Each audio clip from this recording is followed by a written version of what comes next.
Bonjour à toutes et tous, enfin rebonjour. On va... Alors, déjà, petit changement par rapport au programme. Julie remplace Vincent Delporte, chef du bureau électrique ENR qui était prévu sur la table ronde. Donc, c'est pas elle qui a préparé l'intervention de Vincent. Donc, merci de le remplacer. Je vais essayer d'en dire 2 mots. Oui, voilà, je vais essayer d'en dire 2 mots, mais voilà, je suis preneuse. Là, le texte existe, hein, comme vous savez, le cahier des charges est paru. Donc, n'hésitez pas aussi, je compte sur votre appui pour répondre aux questions. Donc là, on change de catégorie. Hein. Jusqu'à présent, on était ce nouveau cadre qui va s'ouvrir sur jusqu'à 500 kilos, où on abandonne, on sort des AO pour rentrer dans le domaine du guichet et avec beaucoup plus d'opportunités et de possibles. Là, on va rentrer dans le cadre du cahier des charges de la autoconsommation qui est paru cet été. Donc là, on a un texte officiel, solide, qui existe, qui a pu être analysé par les différentes personnes qui sont autour de la table. Donc, Julie, je vous demandais peut-être de commencer par rentrer directement dans le texte. Il n'y avait pas de diapo qui était prévu, mais est-ce qu'on peut en retenir d'essentiel et de la philosophie que sous-tend CESAO? Hier, on nous disait des évolutions notables, notamment sur la autoconsommation collective, qui aujourd'hui était mis au même niveau de comparaison que l'autoconsommation individuelle. Donc, ça fait partie des évolutions majeures que je vous laisse commenter en termes de précision. Oui, alors je ne serai pas très longue parce que la répartition des sujets fait que côté autoconsommation, je suis un peu moins présente. J'ai malgré tout en tête les évolutions majeures par rapport au précédent appel d'offres autoconsommation, notamment sur la formule de rémunération qui pénalisait la partie injectée. Donc du coup, il y a la suppression de cette pénalité à l'injection dans la formule. Donc ça, je pense que c'était attendu. Et on est content du coup de pouvoir avoir ce texte. Et il y a aussi 2 autres évolutions. Vous avez parlé de l'ouverture à l'autoconsommation collective et également une formule qui prévoit de compenser les taxes, donc TICFE et le TUOP. Donc voilà, pour les personnes qui ne sont pas exonérées de ces taxes, la formule prévoit une compensation justement. Je ne serai pas beaucoup plus longue. Non, mais c'est quelque chose qui est important parce que finalement aujourd'hui, les opérations d'autoconsommation collective, déjà, sont éligibles à la haute autoconsommation, ce qu'elles n'étaient pas jusqu'à présent, et avec un cadre économique de comparaison, parce qu'un appel d'offres, c'est qui est le meilleur, donc qui est le moins cher. Aujourd'hui, d'être traité de façon équitable par rapport à ceux qui faisaient de l'autoconsommation individuelle, où il y avait déjà la neutralisation de la TICFE. Donc là-dessus, il y a un point d'égalité. Et après, il y a la compensation, pas d'une taxe, mais du tarif d'utilisation du réseau public d'électricité, qui aujourd'hui, on ne paye pas par essence en autoconsommation individuelle. Et cette partie-là est neutralisée dans le cadre d'une opération d'autoconsommation collective, qui fait qu'on va pouvoir comparer finalement des offres entre elles, qui sont différentes par nature, mais sur le niveau de performance économique, voilà, on sera traité de façon égalitaire et c'est important. Et l'autre chose que vous mentionniez, c'est cette pénalité à l'injection. On le disait à la précédente table ronde, bon nombre d'industriels n'imaginaient pas que leurs usines puissent fermer 3 mois, 6 mois. Le Covid nous a prouvé le contraire. Et donc, finalement, c'est bien d'adapter ce texte à la réalité de la vie. On espère qu'on sortira du Covid et qu'on ne rentrera pas dans autre chose ou un autre variant, je ne sais. Mais voilà, c'est dans la vraie vie, finalement, ça peut évoluer et qu'on ait de la résilience au niveau contractuel et des business models. C'est plutôt quelque chose qui est sain pour tous nos développeurs. Je pense qu'ils ne me démentiront pas. Alors, qui prend la parole en suivant entre Sylvie et... Oui, c'est même Sylvie, prévue directement. Oui, en effet. Bonjour à tous. Peut-être, on ne va pas représenter la plateforme verte, vous le connaissez tous. Aujourd'hui, je dirais que nous sommes 2 membres de la plateforme verte, puisqu'Alexandra Battle mène le groupe de travail sur l'autoconsommation. Et j'ai une pensée particulière pour Christophe Courtois, qui a été notre premier meneur, très actif, très dynamique, qui était aussi de chez Texol et qui est disparu en septembre. Donc je pense à lui aujourd'hui, qui aurait été avec nous. Et qui a œuvré pour cette plateforme verte. Donc, dans la plateforme verte, le sujet, c'est de dire qu'il faut véritablement pousser les modèles d'autoconsommation individuelle, collective, parce que c'est l'avenir. Et démontrer également à l'État que la question de la péréquation n'est pas là. Ça n'est pas ce sujet-là. Il y a beaucoup de façons d'avoir quelque chose qui est juste entre l'ensemble des participants et l'autoconsommation n'est pas un îlot de personnes qui s'exilent du système. Ça n'est pas comme ça. Et on le voit tous les jours dans les projets qu'on a. Donc l'objectif aujourd'hui, alors c'est pas vraiment de parler du texte, on en a parlé, les évolutions sont là. Les évolutions, c'est qu'on a eu un texte pour la reconnaissance de ce qu'il y avait dans la directive et de l'autoconsommation individuelle collective. On a eu des appels d'offres pour l'autoconsommation individuelle et maintenant on a la chance d'avoir quand même un texte sur l'autoconsommation collective. Mais la question c'est, est-ce que cet appel d'offres va réellement être utilisable? Alors peut-être est-ce qu'on pourrait aller à la page le début des travaux et la logique des travaux. Dans les travaux du GT Autoconsommation au sein de la plateforme verte, qu'elle soit individuelle ou collective, ça va. Pourquoi c'est important? Parce que ça valorise, ça répond à des objectifs d'intérêt généraux. On peut faire beaucoup de projets éoliens, beaucoup de projets partout. Si chacun d'entre nous, sur nos toitures, on avait déjà quelques plaques solaires, on avait du solaire pour pouvoir alimenter en chaleur l'électricité, on baisserait énormément la consommation d'électricité. C'est simplement une réalité. Après, est-ce que c'est possible? Comment on le fait? Le stockage? Mais enfin, je pense qu'il y a beaucoup d'ingénieurs et de personnes qui savent faire et qui permettraient d'améliorer le modèle. Donc on pense véritablement que c'est un élément, l'autoconsommation est majeur et bénéfique, même si ce sont des petits projets. Ça permet d'augmenter les capacités et éventuellement d'équilibrer le réseau électrique à certains moments ou pas, mais il y a toujours des règles qui peuvent être mises en place pour faciliter les choses. Deuxièmement, les projets d'autoconsommation collective resteront marginaux s'ils ne sont pas vraiment pleinement exploités pour les objectifs de la transition. Et c'est ça qu'on va voir maintenant. Donc la focalisation, alors je suis désolée, personne n'aime la fiscalité, mais le problème de l'autoconsommation collective, c'est la fiscalité de façon générale. Donc premièrement, il y a des freins fiscaux importants.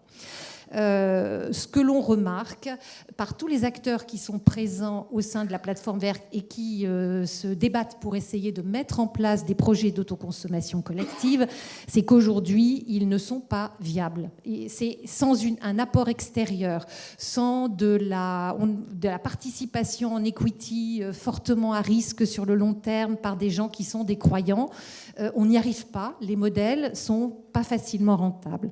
D'où l'appel d'offres dont on parlera, qui est quand même plutôt une bonne chose, pour autant que ça entre dans les projets qui sont mis en place.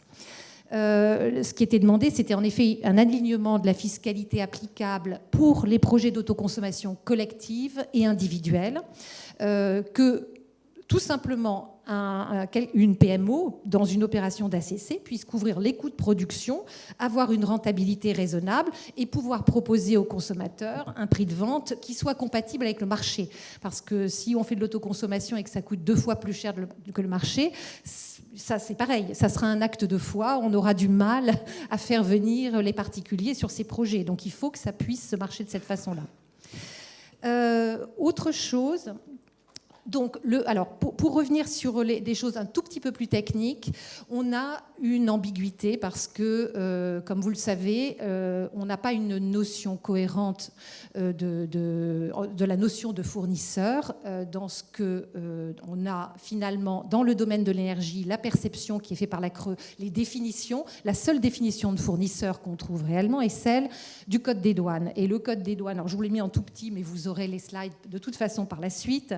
Elle pose 2 principes. Elle pose le principe que le fournisseur d'électricité, c'est celui qui produit ou achète pour revendre, et pas seulement achète pour revendre, mais produit, achète pour revendre. Et ça couvre également, dans le petit 2, les personnes qui produisent de l'électricité et l'utilisent pour leurs propres besoins, c'est-à-dire les autoconsommateurs. Donc, il a fallu, dans le cadre des premières opérations d'ACI, avoir une exonération à ces règles-là, parce que si sur ces projets d'ACI, on avait la TICFE, jamais les projets n'auraient pu démarrer. Donc on a eu des exonérations que j'ai rappelées là dans le Code des douanes, pour les petits producteurs, avec une définition de ce qui est petit producteur pour autant qu'ils consomment l'intégralité de leur production. Et pour ceux qui ne consomment pas l'intégralité de leur production, il fallait que ce soit sur des productions installées sur un site où c'était inférieur à 1 mégawatt. Donc c'était les conditions, et là il y avait une exonération. Ce qui faisait qu'on avait un décalage, parce que dans les opérations d'autoconsommation collective, on n'avait pas de rentabilité.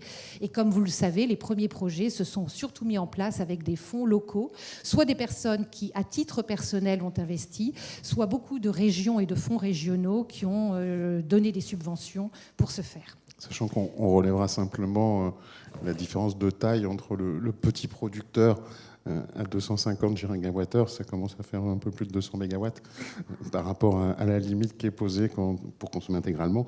Et quand on ne consomme pas intégralement, c'est 1 mégawatt. Donc aujourd'hui, il y a quand même une nette différence de classe. Vous avez raison de le dire. Point suivant sur les freins. Alors, l'ACC donc, est exclue. Donc l'ACC, autoconsommation collective, elle est exclue de l'exonération parce que le producteur était considéré comme un fournisseur d'électricité et pas comme un producteur pour ses propres besoins au sens du Code des douanes. Il y a quand même un paradoxe parce que finalement, on permet dans l'autoconsommation individuelle les montages où on dissocie la propriété de l'actif. Comme vous le savez, les montages se mettent en place très souvent pour financer cet actif par un montage en leasing avec la propriété de l'actif qui est donné en location, puisque celui qui est propriétaire de l'actif ne peut pas vendre de l'électricité à l'autoproducteur, mais par contre, il peut donner le moyen de production à l'autoproducteur, alors que on avait, dans le schéma de l'autoconsommation collective, on avait finalement un élément qui était paradoxal, où on n'avait pas du tout les mêmes droits. Et puis, on a cette notion de dichotomie dont je vous ai parlé tout à l'heure, entre le Code de l'énergie, entre ce que nous dit la CRE et le Code des douanes. La question est de savoir... Voilà, bon, en tout cas, ça existe. Sur le point suivant, la PMO. Alors, dans une opération en autoconsommation collective, je vous disais, donc, si je vends à un intermédiaire, un agrégateur qui vend à un consommateur final, je ne suis pas redevable. Par contre, si je vends directement, je suis redevable. Ce qui pose d'ailleurs d'autres questions, parce qu'il n'y a pas que l'autoconsommation, il y a différents types aussi de corporate PPA hors autoconsommation. Mais bon, ce n'est pas le sujet aujourd'hui. Ce qu'on remarque, c'est que dans le cadre où l'électricité, par exemple, est mise à disposition gratuitement, et là je rappellerai le projet que nous menons aussi avec Texol, qui est Sol Solidaire, donc on va installer sur des logements sociaux des panneaux solaires pour en faire bénéficier gratuitement des locataires dans des logements à loyer modéré ou des personnes qui vont en l'avoir gratuitement. De toute façon, là, ça veut dire que quand on donne cette électricité, on la loue, c'est considéré comme de la vente, et donc il faut payer de la TVA sur quelque chose qui est gratuit. Donc là, il y a aussi encore du travail à faire côté législatif pour améliorer les choses. Et enfin, ce sont des démarches particulièrement lourdes, ces démarches de fiscalité pour l'ACC.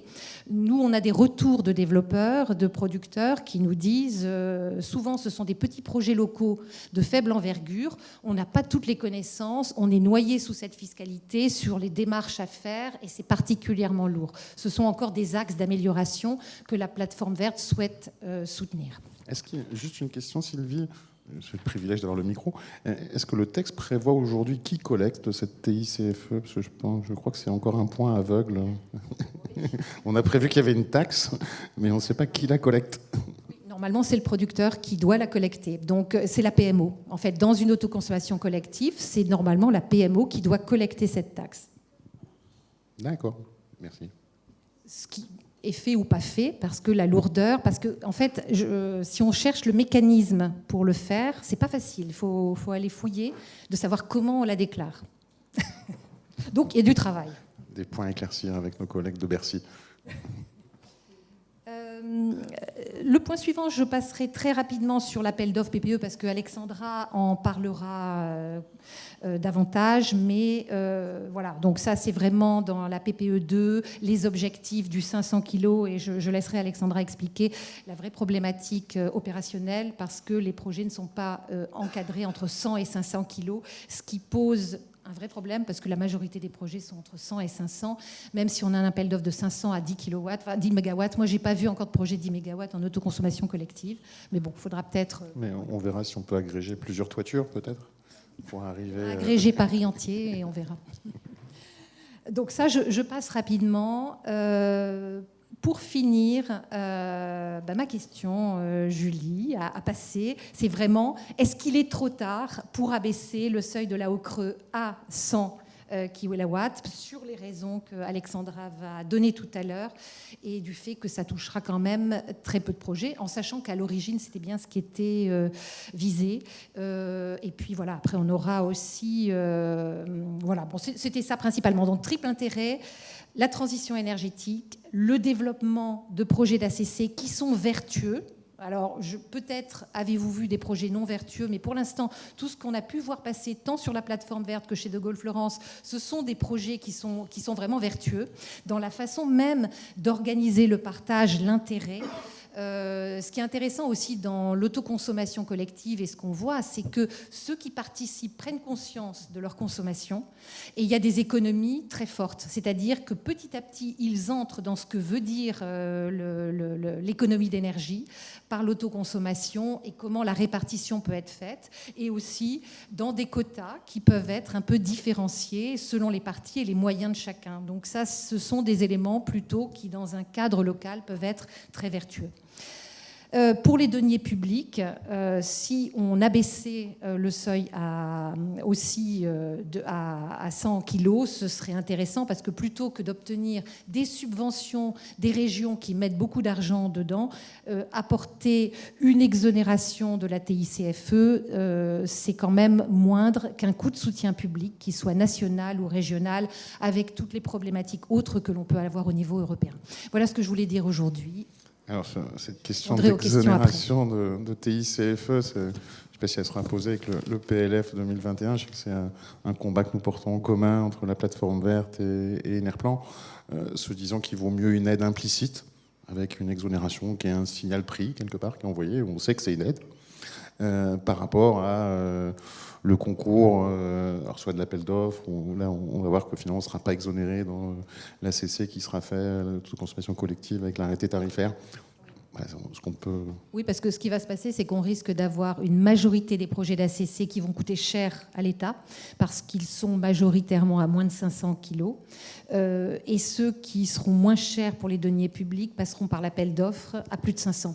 Donc c'est là qu'il y a un peu quelque chose d'étrange. Après, c'est un chemin. Nous venons de loin. Hein. Il y a 5 ans, autoconsommation, c'était un terme exotique qui n'avait quasiment pas de réalité, qui... apportait de fortes oppositions à un certain nombre d'acteurs, ou du système électrique ou du système énergétique. Hein. L'autoconsommation collective a pu être traitée de communautarisme énergétique, ce qui n'est absolument pas le cas. Donc voilà, on sait qu'on vient de loin, on sait qu'on ira loin, parce que vraisemblablement... Mais il est temps d'aller plus vite. Et il est temps d'aller plus vite. Donc, mais si on peut convaincre, on n'arrivera pas... C'est pas Julie qu'il faut convaincre, c'est à Bercy, là où il y a le plus d'opposition aujourd'hui, et puis au ministère de la Transition énergétique également. Est-ce qu'à ce stade, il y a quelques questions qui se posent? On a parlé de fiscalité notamment. C'est une thématique. Il n'y a rien en ligne. Ah, Michel. Oui, je voulais juste faire un petit commentaire, peut-être aussi pour des personnes qui seraient en ligne et qui seraient sur des projets plus petits et qui essaient de faire de l'autoconsommation collective. Vous avez dit plusieurs fois que c'était le fournisseur, c'était la PMO. Ça m'ennuie un peu que vous disiez ça, parce qu'en fait, le fournisseur, enfin le producteur, c'est le producteur, quoi. C'est pas, la PMO, c'est un facilitateur. Je suis d'accord avec vous en termes de principe, mais quand je lis le code des douanes, c'est pas écrit comme ça. C'est pour ça qu'il y a un sujet. Parce que je sais que dans les logements sociaux, effectivement, c'est le bailleur qui installe les panneaux, il est propriétaire de l'outil de production, et effectivement, il a le droit, il fait le PMO à lui aussi. Mais c'est pas l'esprit de la PMO en général. La PMO, aujourd'hui, elle assure le lien entre les producteurs, lien. les producteurs et les bénéficiaires, et le cas échéant, facture l'électricité aux bénéficiaires. Donc, quelque part, La PMO répartit l'électricité. On pourrait très bien dire elle que la répartit, mais c'est pas elle qui facture. Elle ne touche pas d'argent. La PMO. Mais elle la On est bien répartit. d'accord. Donc en Elle la fait, répartit, oui. la PMO quand même vend de l'électricité à chacun d'entre eux. Si cela n'est pas de la vente, la location, ça ne veut rien dire juridiquement.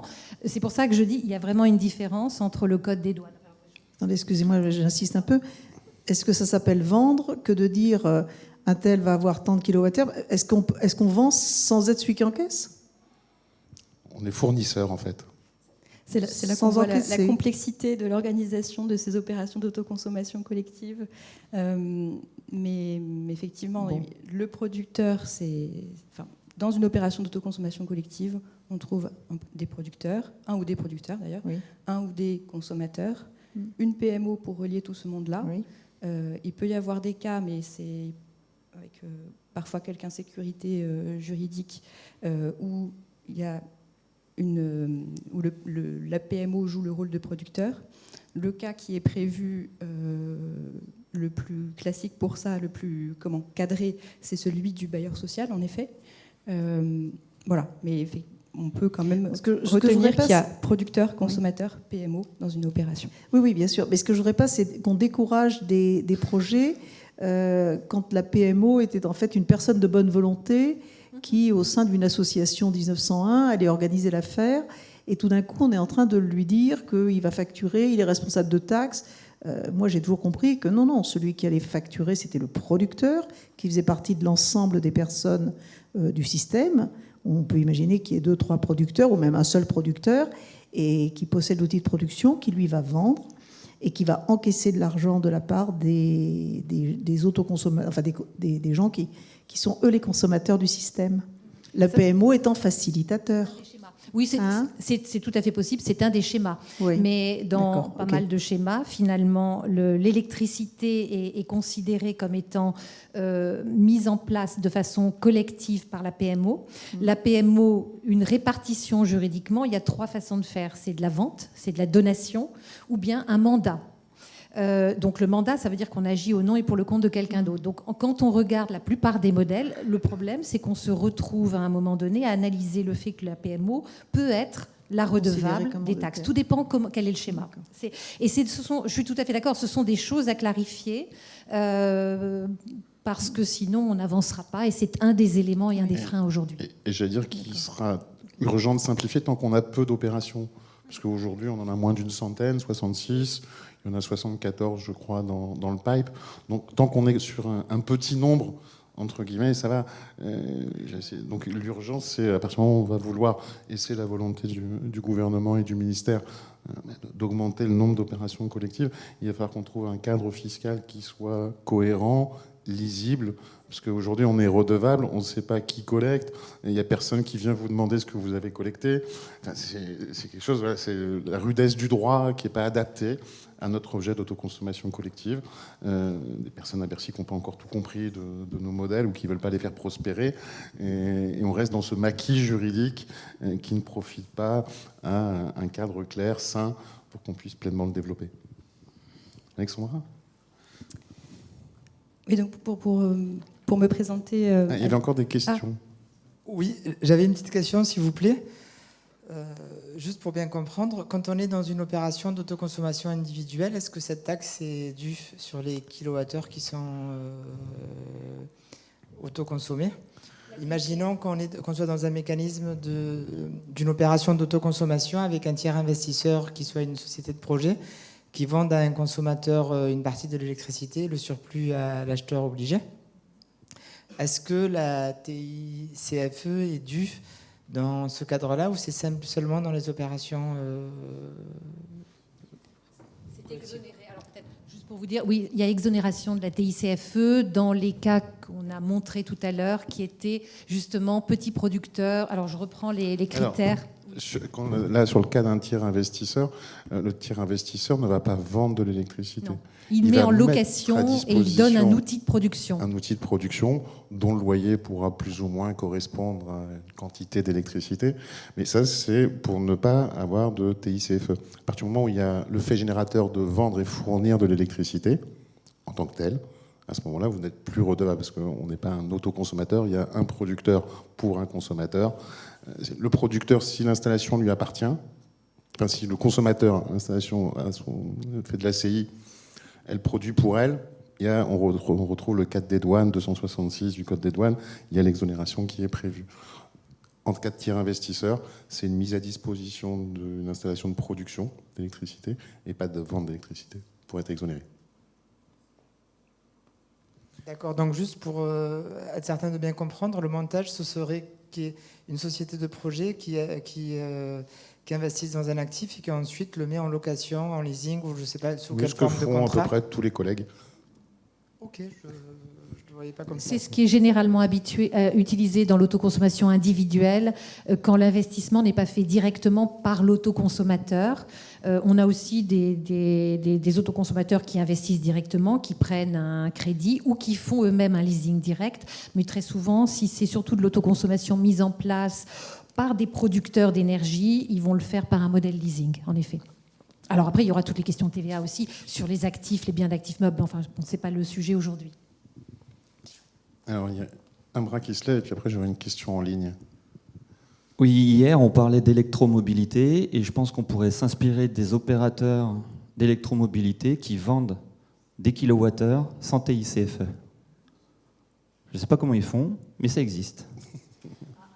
Alors, est-ce qu'ils vendent un service de mobilité ou est-ce qu'ils vendent des kilowattheures? C'est toute la question. Je ne suis pas sûre qu'ils vendent des kilowattheures. Je ne pense pas qu'il y ait eu d'exemption dans la mobilité, mais on peut vérifier. Je ne pense pas. Aujourd'hui, si vous vendez du kilowattheure, vous êtes fournisseur. Donc, ou alors ils sont fournisseurs. Ils ont passé... Enfin, Mais on voit tout l'avantage, on l'a exploré hier, qu'on aura à coupler, donc y compris dans notre réflexion juridique, quels sont les modèles d'affaires de la recharge électrique pour regarder des choses qui peuvent inspirer nos modèles d'affaires d'autoconsommation collective qui adressera y compris la mobilité. Alors j'ai une question en ligne où Enedis nous indique qu'il n'y a pas de vente mais une répartition de l'électricité produite et consommée à l'instant T. Est-ce exact? Quentin de François Carry. Alors je ne sais pas si on peut répondre, si vous avez Alexandra ou sur le. Enedis nous dit que c'est pas de la vente, mais une répartition d'électricité produite et consommée à l'instant T. Je pense qu'on ne peut pas opposer les deux, en fait. Dans le cadre d'une opération d'autoconsommation collective, il y a fourniture de kilowattheures, admettons solaires, entre un producteur et un consommateur, un schéma basique. Cette fourniture, elle peut être à titre payant, une vente, elle peut être à titre gratuit également. Ensuite, dans le cadre de l'opération, qui encore une fois lie producteur-consommateur au sein d'une personne morale organisatrice, il y a une répartition d'énergie qui est décidée sur un pas de temps de 30 minutes réglementaire. Et cette répartition, elle va pouvoir être de différentes formes, statiques ou dynamiques par défaut, comme le fait Enedis, ou sophistiquées, comme peuvent aider à le faire des acteurs comme Sunshine. Bon, et donc cette répartition, elle prend la forme d'une clé de répartition statique, dynamique, etc., qui est indiquée par la PMO à Enedis, le gestionnaire de réseau, pour que chaque mois, les fournisseurs informés par Enedis sachent quelle part de la facture d'électricité doit être facturée en fourniture d'appoint et par déduction, quelle part de la facture d'électricité du consommateur va être facturée par le producteur de l'opération d'autoconsommation collective. Voilà, je pense que... Et sachant que le fournisseur, lui, va en même temps collecter le TURP sur les électrons solaires. Là, voilà, on a bien prévu qui récupérait l'argent du réseau. Donc, dans un cas, entre guillemets, pour le TURP, on sait qui, et c'est fait. Dans la TICFE, ça reste nuageux. Et voilà, et on en revient à un point évoqué tout à l'heure au sujet de la fiscalité. Le sujet de la fiscalité, il est fondamental d'un point de vue économique. c'est aussi une question de simplification administrative, en fait, hein, cette histoire d'exonération de TICFE et de TCFE en autoconso collective. Simplification administrative, parce que tu le disais, Sylvie, dans beaucoup d'opérations, finalement, on se rend compte que la fourniture d'électrons solaires, elle se fait à titre gratuit, notamment dans le cadre de sol solidaire. Bailleur social qui décide que son objectif, c'est d'augmenter le reste à vivre de ses locataires, donc de faire don des kilowattheures solaires. Et le bailleur social, en fait, il va être quand même obligé d'éditer une facture, dans le principe, simplement pour collecter les taxes. C'est une logique qui nous dépasse au niveau opérationnel. Il y a don, il y a vente, il y a quelques concepts, mais Prenez bien le micro, parce que sinon nos amis en ligne ne nous entendent pas. En fait, ce que je dis, c'est qu'en fiscalité, allocation, ça veut rien dire. Parce que je peux dire, j'ai plein de biens, je vous les alloue, vous me donnez tant, ça sera de la vente. En fait, la requalification, il faut tomber sur des termes juridiques de la vente, du don. Mais on échappe rarement à la fiscalité en trouvant d'autres manières. Donc, apparemment, a priori, il peut y avoir aussi le mandat qui peut aider. Voilà, c'est pour rappeler ça. Et pour rappeler juridiquement le sous-jacent de la simplification et de l'exonération, si l'État a exonéré les petits producteurs, c'est parce que ça lui coûtait plus cher d'aller chercher la taxe que ce qu'elle ne rapportait. Et en l'occurrence, on est dans ce cas-là aujourd'hui. On a des petites opérations d'autoconsommation collective, y compris avec des électrons qui sont donnés, et on va aller récupérer 22,5 € par mégawattheure, c'est-à-dire 2 centimes et de 25 par kilowattheure. Au bout du bout, ça fera peut-être quelques dizaines d'euros ou centaines au maximum à l'année. Et ça, il faut le mettre en regard on doit payer un certain nombre de fonctionnaires à l'administration centrale et décentralisée pour récupérer une poignée de cerises. Donc finalement, on a un dispositif qui aujourd'hui coûte plus cher à collecter que ce qu'il ne rapporte. Et c'est la philosophie qui prévaut sur l'exonération pour qu'on ait un système qui soit public, qui fonctionne bien. Tout à fait. On a fait un petit calcul de coin de table au sein de la plateforme verte, justement pour voir ce que ça représentait, cette fiscalité appliquée à l'autoconsommation collective.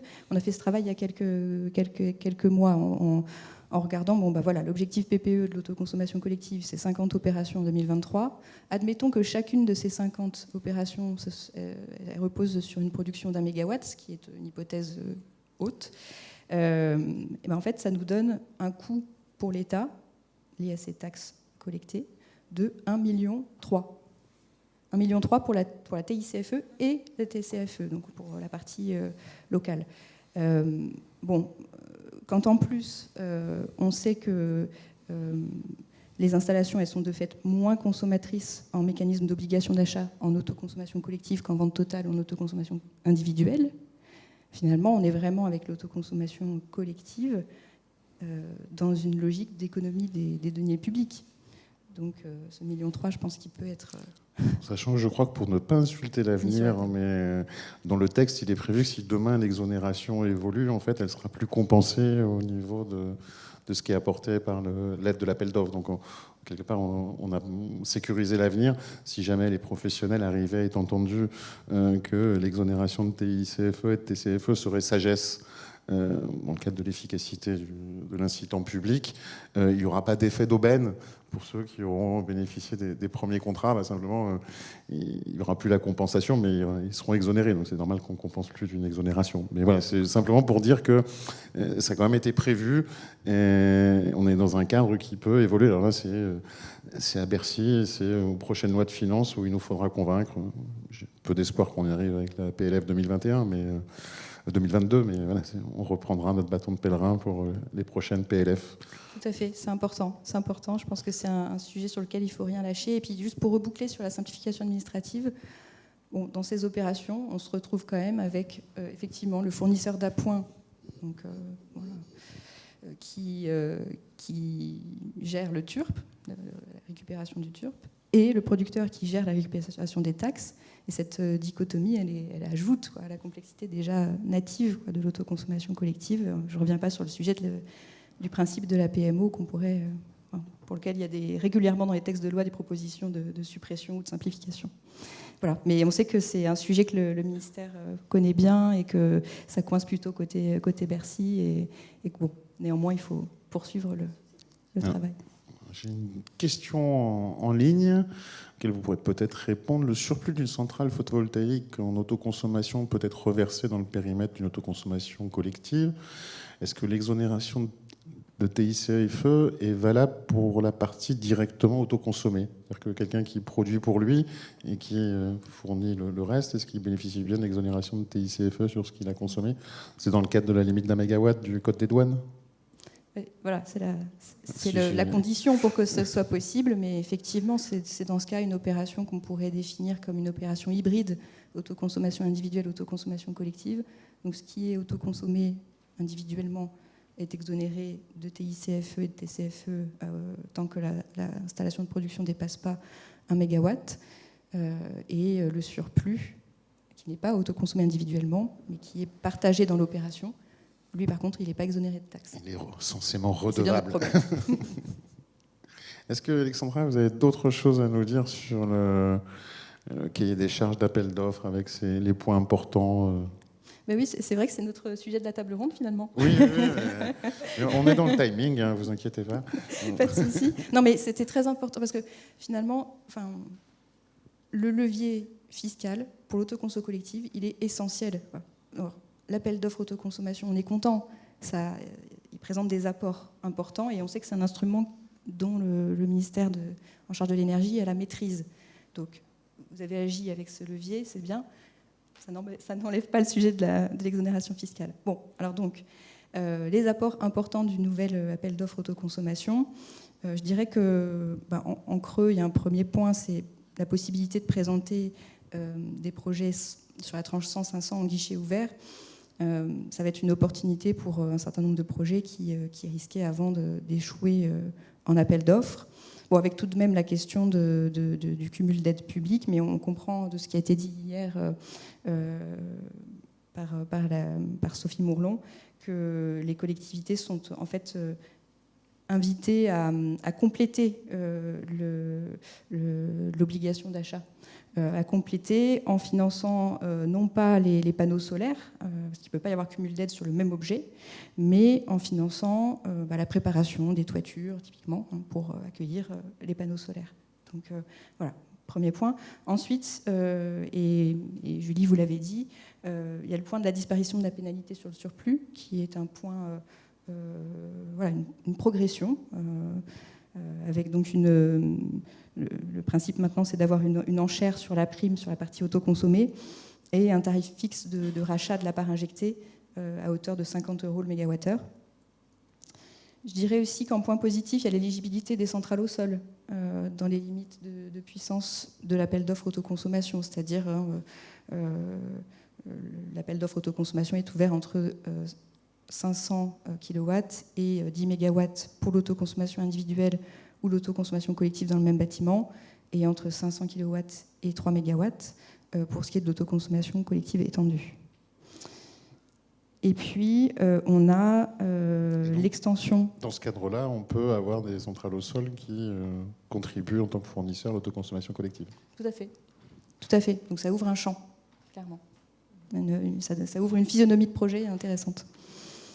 Et puis, le point majeur, c'est quand même ce que tu disais au démarrage, Richard, et ce que vous disiez, Julie, c'est l'extension du soutien donc de l'appel d'offres aux projets en autoconsommation collective. Et ça prend la forme d'une compensation de l'application des fameuses taxes, TICFE, TCFE, et du TURP en ACC. Mais donc ça a été fixé pour 10 ans, donc c'est pas tout à fait un alignement avec le régime fiscal de l'autoconsommation individuelle, qui bénéficie a priori d'une exonération sur la durée de vie de l'installation. Donc petit bémol là-dessus.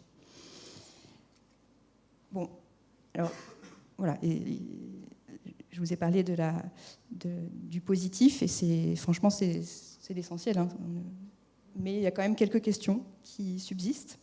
On s'interroge déjà sur les petites centrales au sol, celles en dessous de 500 kW crête, qui finalement sont éligibles aujourd'hui ni à l'appel d'offres autoconsommation, ni au guichet ouvert. Bon, voilà, point d'interrogation. Ensuite, on se rend compte, on voit poindre chez des promoteurs un sujet quand l'obligation d'un procédé énergie renouvelable sur construction neuve fait dépasser les 500 kW. Alors vous savez, cette obligation, c'est celle qui a été renforcée coup sur coup par la loi énergie et climat et par la loi climat et résilience. Et là, je pense aux gros bâtiments logistiques. S'il faut couvrir 30% de leur toiture en photovoltaïque, dans ce cas, c'est pas possible de faire 2 générateurs de moins de 500 kW et de passer en guichet ouvert, parce qu'il y a la règle du P plus Q, la règle distance et puissance du guichet ouvert qui ne le permet pas. Donc il y a la nécessité soit de passer en appel d'offres, et ça peut être complexe pour un promoteur qui, bon, c'est pas l'objet de courir le risque de perdre un appel d'offres. Donc soit passer en appel d'offres, soit travailler en PPA, éventuellement recourir à un tiers investisseur, ou alors eh bien, il peut y avoir la tentation chez ces acteurs de laisser en jachère tout simplement la partie des panneaux qui dépasse des 500 kW. Donc voilà, nous on sent chez Texol qu'il y a un besoin d'accompagnement chez ce type de clients et que c'est un sujet de mobilisation quoi, pour un BE comme nous en tout cas. Je travaille pour plus tard. C'est ça. Et puis surtout, il y a un sujet, c'est la tranche 100-500 en autoconsommation collective. Nous, on voit ça un peu comme un angle mort pour 2 raisons. La première raison, c'est que dans le rayon d'1 kilomètre de l'autoconsommation collective, qui va être plutôt urbain par nature, ça peut être difficile de trouver un bloc de 500 kW à présenter un appel d'offres. Et puis la deuxième raison, c'est qu'en dessous de 500, un porteur de projet, il a plus intérêt à demander l'obligation d'achat en vente totale ou en vente de la totalité de son surplus, plutôt que de vendre en autoconsommation collective, du fait des taxes, du TURP. Et donc, du fait du taxe et du TURP, le prix de vente en autoconsommation collective, il est plutôt autour des 6 centimes d'euros le kilowattheure que des 9,8 qu'on peut espérer en guichet ouvert. Donc, voilà. C'est difficile pour cette tranche, pour un projet entre 100 et 500, de se présenter, de faire de l'autoconsommation collective, parce qu'il risque d'être cannibalisé par le guichet ouvert. C'est un peu un biais qu'on a vu apparaître tardivement à la lumière des projets. Finalement. Effet de seuil. Les effets de bord comme ça, malheureusement, on en aura toujours, quels que soient les seuils qu'on mette. Mais... Exactement. Merci pour ça. Donc c'est d'où la solution, et c'est le point que tu mentionnais tout à l'heure, dans le cadre de l'appel d'offres, qui serait d'abaisser le seuil à 100 kW, mais pour l'autoconsommation collective, parce qu'on sait bien que globalement, vis-à-vis de Bruxelles, il a été discuté et approuvé qu'en dessous de 500, c'est guichet ouvert, au-dessus de 500, c'est appel d'offres. Mais là, exceptionnellement, pour l'autoconsommation collective, on pourrait imaginer que le seuil soit à 100 kW pour permettre au projet de 100-500 qui représentent plus la physionomie des projets d'autoconsommation collective, d'avoir un modèle économique. Et à défaut, on pourrait imaginer étaler dans le temps la puissance éligible à l'appel d'offres autoconsommation, c'est-à-dire d'avoir 2 ans et demi ou 3 ans pour présenter différentes installations dont le cumul ferait plus de 500 kW crête. Voilà, ça peut donner des usines à gaz, évidemment. Rien que le fait de le dire, je pense que je vous ai perdu pour la moitié de la salle. Mais c'est quand même important. Et bon, quelques autres questions. Une première, pour cette deuxième série de questions, une première question technique. Côté maître d'œuvre de projets solaires, on voit ça sur le terrain. Donc, l'appel d'offres autoconsommation, il nécessite des dispositifs de comptage. Voilà. Il faut installer un compteur inédit sur la sortie des onduleurs pour mesurer la production réelle. Et ça peut avoir un surcoût parce qu'on n'a pas forcément la place dans les tableaux électriques pour mettre un dispositif de comptage supplémentaire. Donc voilà, ça reste, c'est un point qu'on on exprime depuis longtemps, mais un point pratico-pratique sur lequel il faut continuer à réfléchir. Il y a aussi la pénalisation en cas de non-respect du seuil minimal d'autoconsommation, qui là peut être problématique en cas de modification de l'occupation du bâtiment, c'est-à-dire une vacance de plusieurs mois, un changement d'affectation d'un bien. On voit avec le Covid que ça peut arriver. Et bon, la règle de pénalisation a été discutée et entre les syndicats, le ministère, il y a eu des évolutions appréciables, mais ça reste sur le principe un point sur lequel il y a encore de l'effort à faire. Et puis, je terminerai par un sujet qui a l'air de rien, qui est arrivé dans la toute dernière version de l'appel d'offres autoconso, mais qui est en fait important. C'est le terme choisi pour définir le TURP compensé dans le calcul du complément de rémunération. Je m'explique. Il est dit dans le cahier des charges que vous pourrez lire qu'il y a une compensation du TURP HTA LU pour les opérations d'autoconsommation collective. Or, en heure pleine, donc quand il y a du solaire, ce TURP HTA LU, il est environ 3 fois plus faible que le TURP basse tension. Et dans nos simulations, chez Texol, ça nous donne des baisses globales de l'ordre de 20-25% du complément de rémunération. Le fait que le TURP choisi pour le calcul de la compensation, ce soit ce TURP HTA et pas un TURP BT, qui pourtant, le TURP BT serait plus représentatif des projets qu'on a à faire, puisque dans nos opérations d'autoconsommation collective, on a encore aujourd'hui plutôt beaucoup de petits producteurs, beaucoup de petits consommateurs que de gros HTA. Et quid du TURP dédié, l'option tarifaire TURP dédiée à l'autoconsommation collective? Elle est, je ne sais pas si elle est en dessous le BT, en dessous le TURP BT, entre le TURP BT HTA. Enfin, est-ce qu'elle est utilisée ou pas? Je ne sais pas. En tout cas, ce qui est sûr, c'est qu'ils ne pouvaient pas faire pire. Enfin, bon, ça peut encore être discuté de ce que j'ai compris, mais il faudra revenir sur le principe d'utiliser le TURP HTA versus le TURP BT, quoi qu'il en soit. C'était une remarque que nous a fait également remonter en ligne Simon Ducasse d'Atlanson, attentif à la lecture des textes. Et ça, c'est vraiment quand on a le projet en main et qu'on fait tourner les BP qu'on se rend compte que, comme on est sur des modèles économiques assez tendus, le moindre grain de sable vient... C'est un point important qui a été remonté. On espère que le projet va le prendre en compte et on comprend que ça serait pris en compte. Voilà, exactement.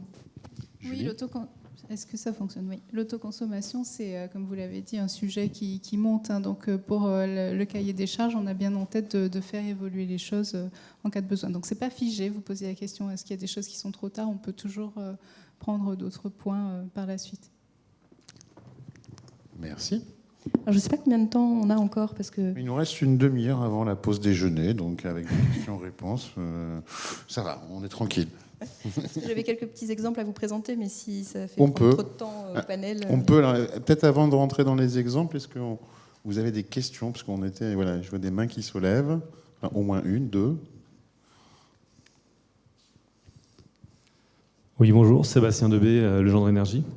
Est-ce que vous pouvez me confirmer qu'à l'heure actuelle, dans l'état de rédaction du cahier des charges, il n'est donc pas possible de candidater avec plusieurs installations photovoltaïques dont la puissance unitaire sera inférieure à 500, mais la puissance cumulée supérieure à 500 pour la partie compensation autoconsommation collective?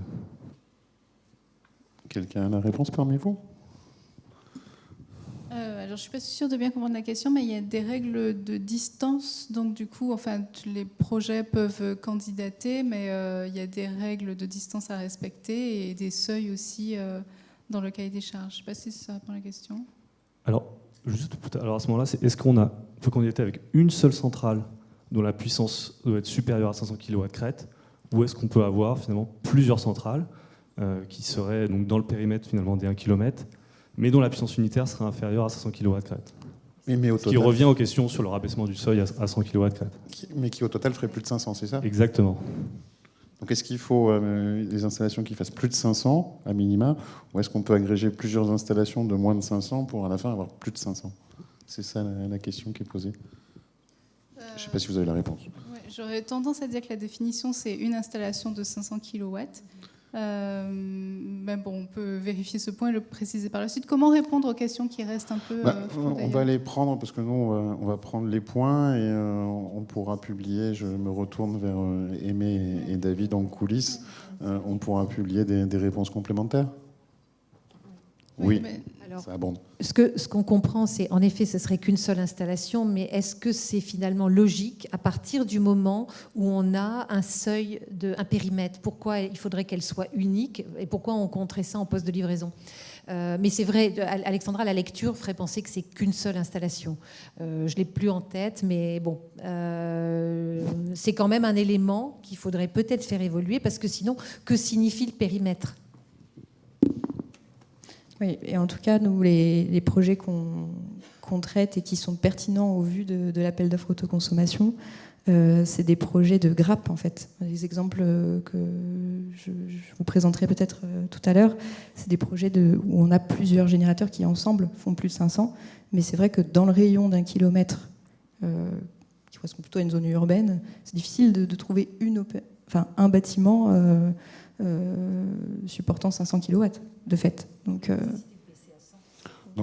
c'est un point, je pense, vraiment de clarification, peut-être, du cahier des charges. De recalage, le cas échéant, et de clarification en fonction de la réalité. Enfin, la porte était ouverte, se dire, il y a cet appel d'offres qui est tel qu'il est écrit aujourd'hui, on va le faire vivre dans le temps, et finalement, il y aura des ajustements de calage qui pourront se faire si on voit que la première session, il n'y a pas suffisamment de projets, etc., parce que ça ne correspond pas à la réalité de ce qu'on peut porter en termes de projet. Il y aura lieu de reconsidérer est-ce qu'on peut agréger plusieurs opérations de moins de 500 pour à la fin faire plus de 500, parce que ce qui, in fine, il faut faire plus de 500 kW au total. Oui. En les étalant dans le temps, si possible. Bonjour, Rémi Bastien, Enogrid. Alors, d'après la compréhension que j'en ai, l'appel d'offres parle d'une somme cumulée d'installation qui peut permettre de dépasser les 500. Mais à revérifier, par contre, ce que j'avais compris, c'est qu'il fallait que ce soit un même producteur, donc une même entité, à qui fait la demande pour l'ensemble de ces installations. Encore une fois, on pourra revérifier.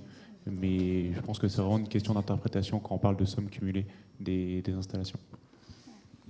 Merci pour cette précision. On a plein d'experts dans la salle, autant que sur la scène. Oui. Mais il y a un autre endroit dans le cahier des charges qui laisse penser l'inverse. Donc c'est pour ça que ça demande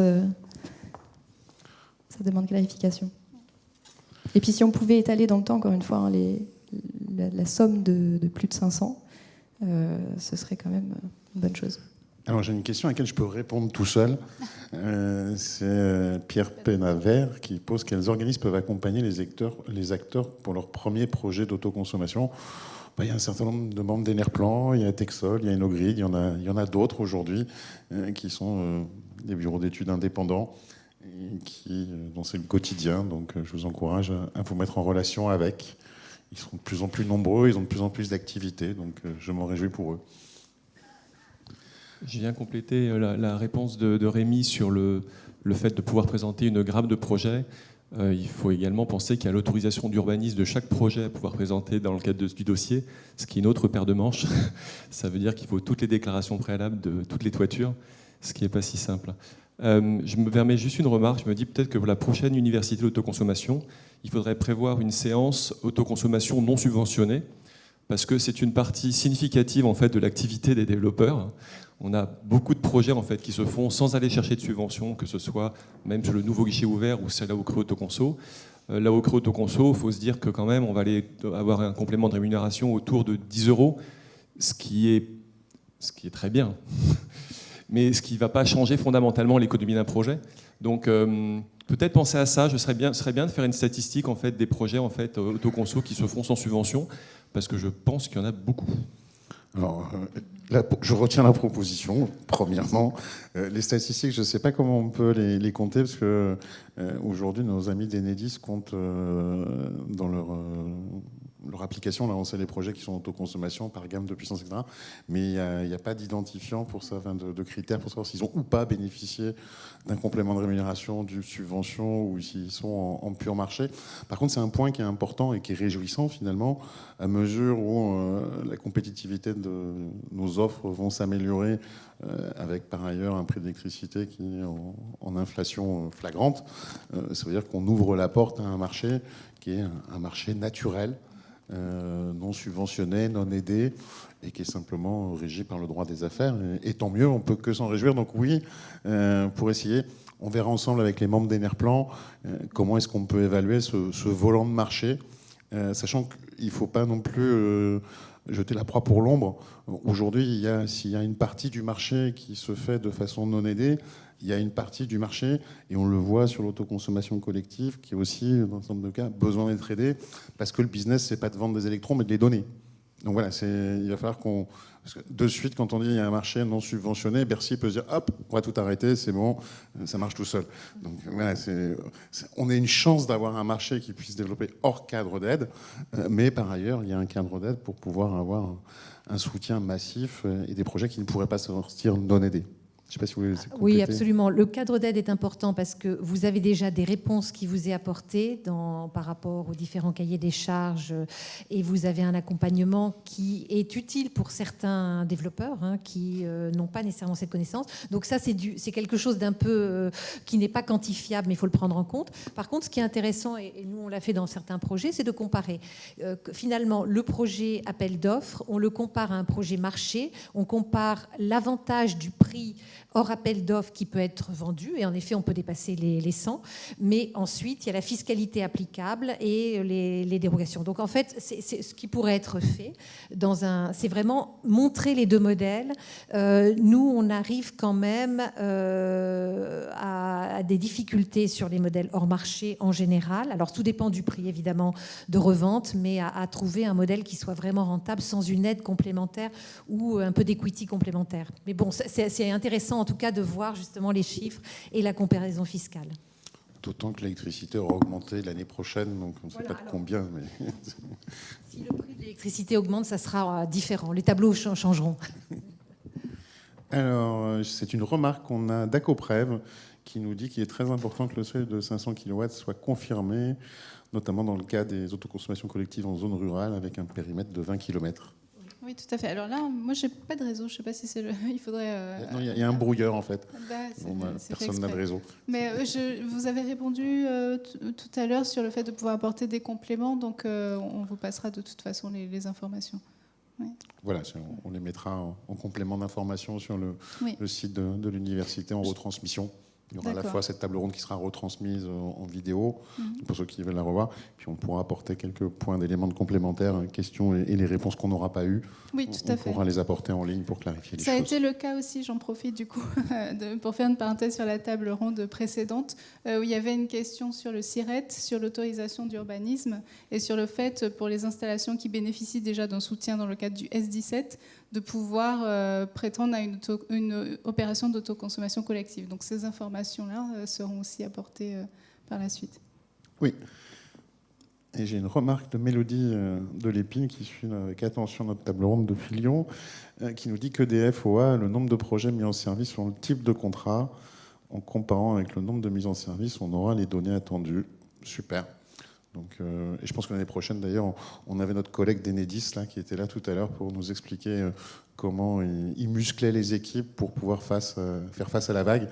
On invitera l'année prochaine nos collègues d'EDF Obligation d'achat pour leur demander comment ils ont musclé leurs équipes pour faire face à la vague de contrats qui arrive, parce que finalement, ils l'auront en décalage dans 2 ans, donc ça leur laisse le temps de se préparer et de recruter et de faire évoluer le récit.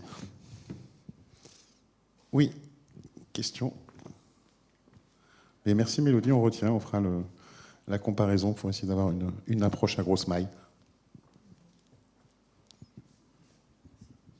Merci. Oui, une question sur les projets justement hors marché là, qui apporte 2 réflexions.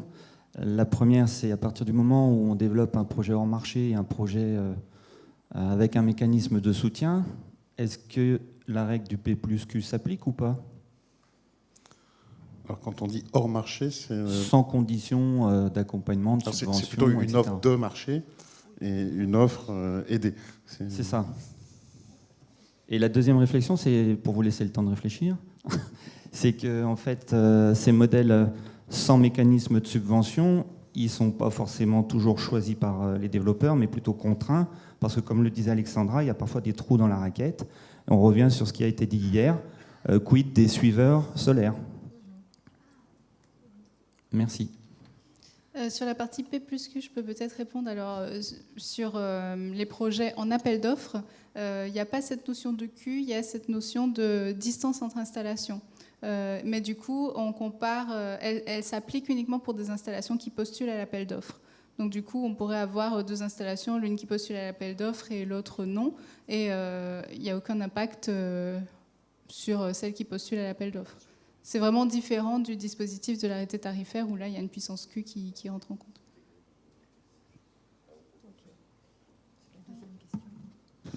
La deuxième question, c'est sur les trackers, si j'ai bien compris, parce que vous l'aviez déjà posé hier. Donc, j'ai d'autres membres qui me l'ont posé. Hein, les trackers, peut-être que mon collègue Daniel Munier, qui est au fond de la salle, a la réponse. Pour ma part, peut-être qu'il est aussi, enfin, je sais pas, parmi nos experts aujourd'hui. Et sinon, on fera un droit de suite, enfin, on fera remonter. Bonjour à tous. Oui, hier déjà, la réponse a été apportée partiellement. De toute façon, le tracker en tant que tel n'est pas considéré. On considère le productible dans les dispositifs à la fois tarifaires et d'appel d'offres. Et donc, du coup, le tracker, par défaut, n'est pas trop favorisé du fait qu'il va... Sa valeur ajoutée, c'est d'apporter un productible supplémentaire. Donc, voilà, je pense qu'on en est là. Il n'est pas considéré comme tel. Donc le tracker peut-être aura plus sa place dans des offres de marché hors subvention, parce que là, finalement, ce qui va compter, c'est le maximum de productibles qu'on peut livrer. Après, modulo, le surcoût d'investissement, est-ce que c'est plus intéressant ou pas? Et peut-être qu'on peut citer tout à l'heure, ça a été très bien décrit, les 1150 heures, qui justement, par rapport à un tracker, ne le mettent pas dans une position super intéressante. Mais voilà, je pense qu'on ne peut pas en dire plus actuellement. Et ça correspond aussi à l'émergence progressive de la technologie en France par rapport à d'autres pays. Et justement, on est là aujourd'hui pour aussi envisager l'avenir. Merci Daniel. Est-ce qu'on a d'autres points ou est-ce qu'on déroule un peu avec quelques exemples pour rester dans le concret? J'ai plus de questions en ligne. Ah si, une question dans la salle. À nouveau, du coup, par rapport à cette, en fin de compte, complémentarité entre le décret tarif obligation d'achat et cet appel d'offres autoconso, puisque vous évoquiez le fait de mettre en jachère, donc si je comprends, c'est le principe de dire on a des panneaux mais on ne les exploite pas. On ne les exploite pas, donc c'est de la perte en fin de compte en se projetant peut-être à 24 mois et de se dire on les mettra un jour en service. Là, on peut cumuler une opération d'un générateur 500 kW crête avec le nouvel arrêté tarifaire et une opération d'autoconsommation sur un même bâtiment. C'est ce que j'ai cru comprendre de ce que vous disiez, Julie, il y a un instant. Sauf que la puissance, ces 500-là, ils vont compter dans le calcul du P+Q si jamais vous demandez une partie. Si vous demandez une puissance en dessous de 500 en guichet ouvert, ce qui est à côté, la puissance qui est à côté, à moins de 100 mètres, va compter dans le calcul de la puissance globale et donc vous risquez de ne pas avoir le tarif d'achat. Donc quel contraste? J'avais cru comprendre le contraire à l'instant. Non, la personne demandait s'il y a une opération qui n'est pas soutenue. Quand on regarde uniquement l'appel d'offres, il y a une règle de distance et comment dire, les offres sont classées en fait.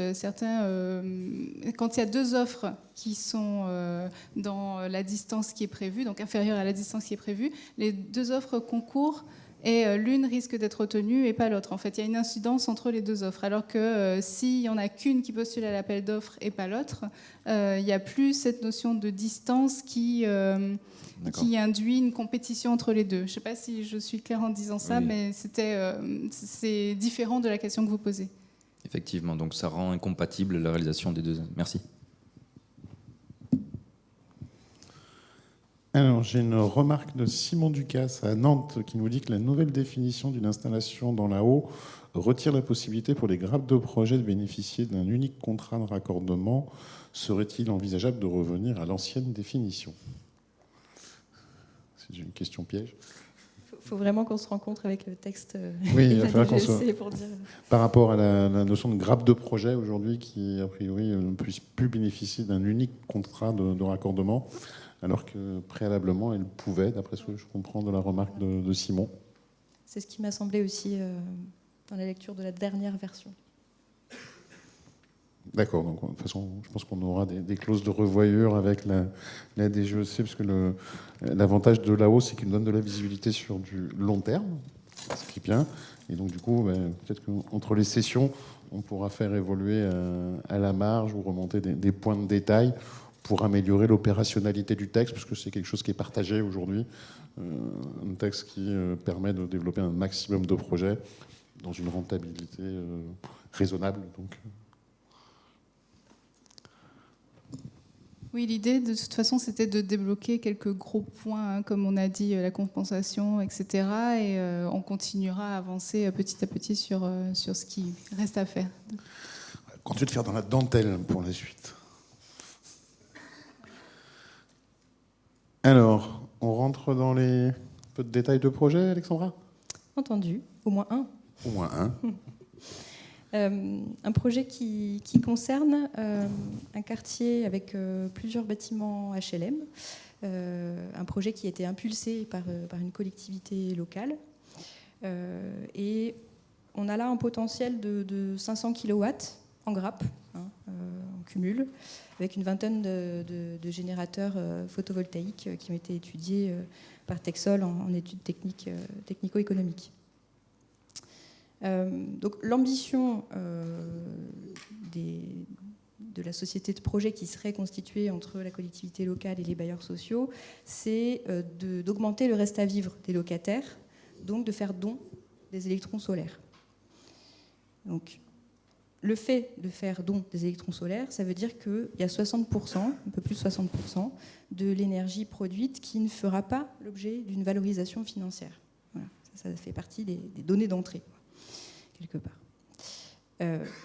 Donc, sans aide sur une opération comme ça, les bénéfices qu'on peut tirer de la partie autoconsommée sur les communs individuellement, les bénéfices ne permettent pas de supporter les charges d'exploitation annuelles et le remboursement du prêt. Bon. Et on a calculé à quel moment, quel pourrait être l'effet de différents taux de subvention sur le temps de retour d'une opération comme ça. Et on voit que 40% d'aide, on est à 24 ans de temps de retour. Bon. Alors, qu'est-ce que vient faire le complément de rémunération ? Eh bien, il vient donner une viabilité économique à un projet comme ça. Alors, tous les calculs ont été faits avant le point que je mentionnais sur le terme du TURP HTA. Donc,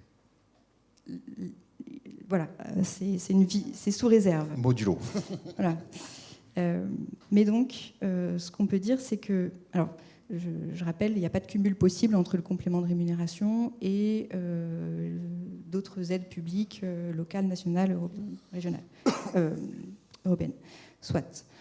Donc, on est parti sur une hypothèse quand même de 20% de subventions, des subventions qui viendraient de Sol solidaire, du mécanisme Aninov, voilà, des aides finalement qui ne sont pas des aides publiques. Voilà, on a un principe de 20% de subventions et 80% de coûts d'investissement à supporter par la société de projet. Voilà. Et eh bien, ce qui se passe, c'est qu'on voit là sur le graphe de droite qu'on est sur un projet donc économiquement viable sur 25 ans, avec un temps de retour de 18 ans et un TRI de presque 5%.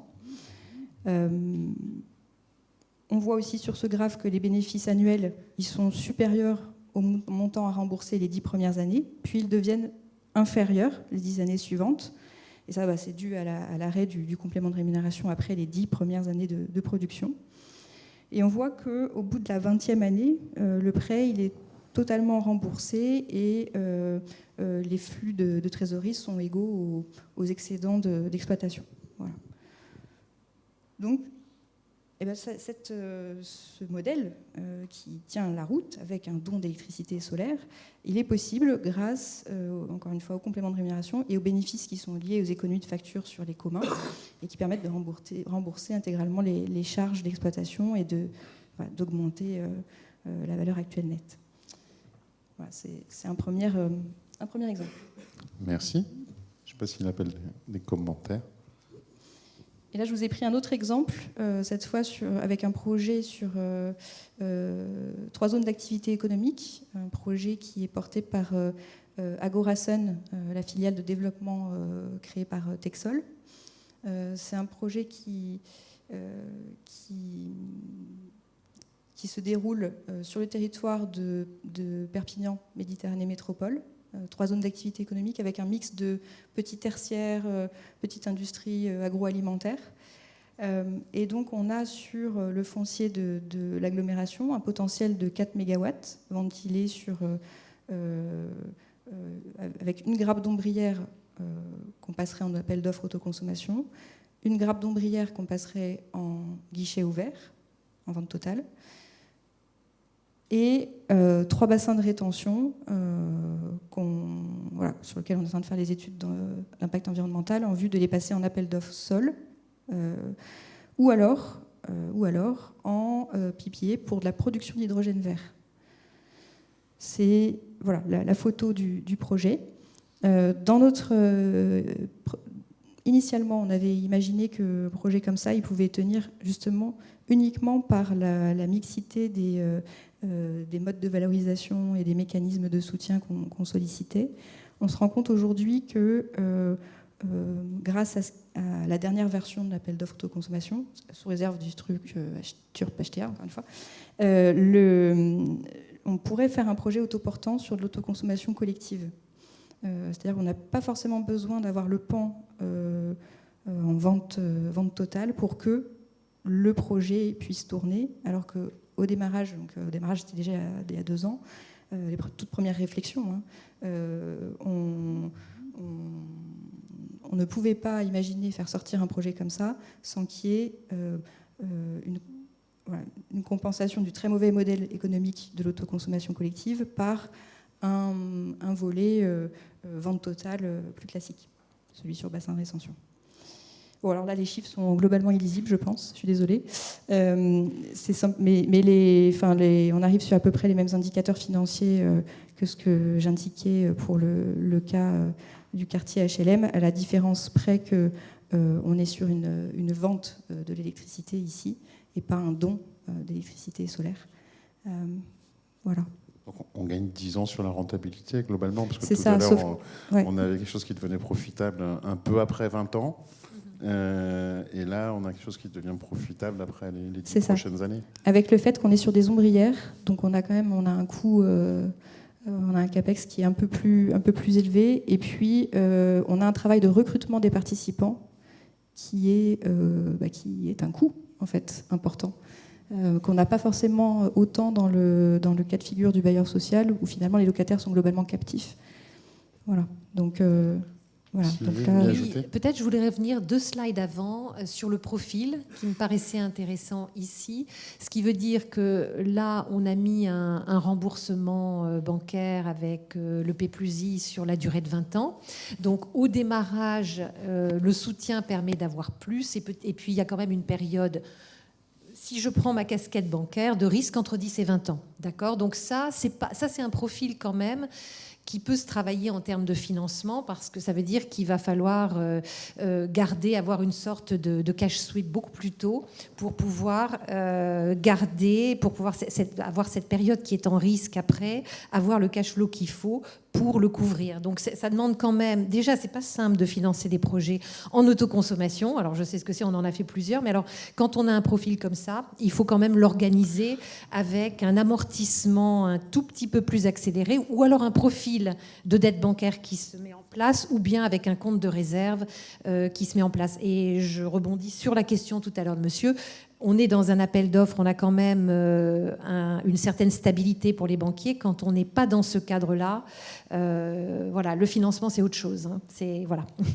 Bon, sachant que là, la difficulté de cette opération, c'est de faire une opération pour principalement donner de l'énergie, donc pour pas faire de recettes. Donc après, je comprends que le banquier ils dise mais c'est compliqué votre truc à financer quand même, parce que les recettes, c'est sur une petite partie du productible, et le reste, c'est pour faire du bien gratuitement entre guillemets. Enfin, qui est le principe, la philosophie derrière. Oui, c'est une philosophie partagée, mais ça pose après d'autres questions, parce qu'on sort de nos mécanismes où on a un producteur qui vend, comme on le voit sur la philosophie qui prévaut sur la deuxième opération au sein d'une zone d'activité à Perpignan Sud, où là, il n'est pas question de donner l'électricité aux acteurs économiques, mais on va leur vendre. Donc voilà, finalement, on s'aperçoit que dans l'autoconsommation collective, on a plusieurs objets. On a des objets pour des zones d'activité, et c'est du business quelque part. Et puis après, on a ce qu'on peut faire avec des bailleurs sociaux, où là, c'est en même temps du business, mais la philosophie, les opérations ne sont pas faites pour gagner de l'argent, elles sont faites pour faire du bien social. Donc c'est deux profils d'affaires qui sont assez différents.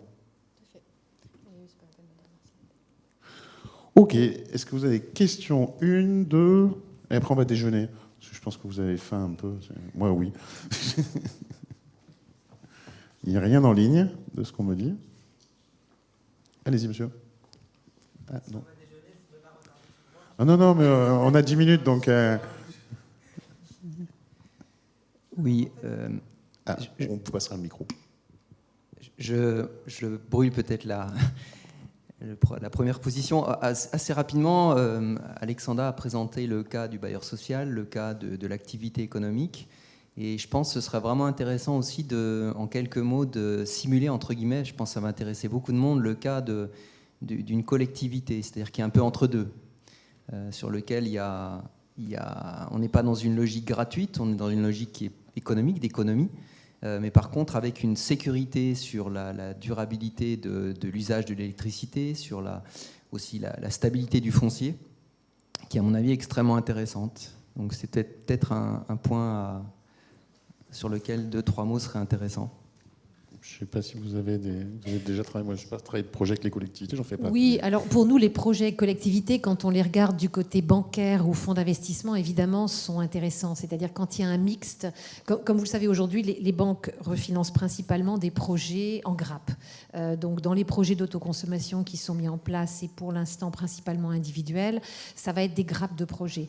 Dans l'autoconsommation collective, dans la logique de la sécurisation, justement parce qu'il y a du collectif, il y a beaucoup d'individuels. Individuel veut dire consommateur, droit de la consommation. C'est pas très simple parce que la banque va regarder un petit peu le risque lié à la consommation et le risque de contrepartie, qui sont les deux éléments essentiels.